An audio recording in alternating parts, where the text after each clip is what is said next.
Magandang umaga po. Narito na mga nagbabagang balita sa oras na ito. Maraming lugar sa Pilipinas ang inaasang makakaranas ng maulap na kalangitan na may posibilidad ng pag-ulan ngayong Miyerkules dahil sa easterlies. Ayon sa Philippine Atmospheric, Geophysical and Astronomical Services Administration o PAGASA. Sa kanilang 4 a.m.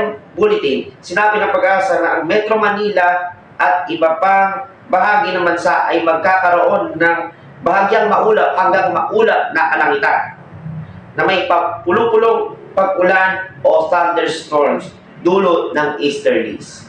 Samantala, ang Luzon at nalalabing bahagi ng bansa ay makakaranas ng mahina hanggang katamtamang lakas ng hangin at bahagya hanggang katamtamang kondisyon ng karagatan.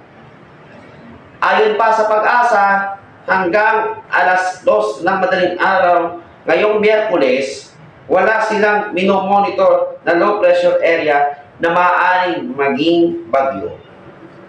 Manatiling nakatutok dito lang sa Daniel Malay Felicerta Channel para sa iba pang mga nagbabagang balita. Ako po si Daniel Malay Felicerta. Magandang umaga, bayan.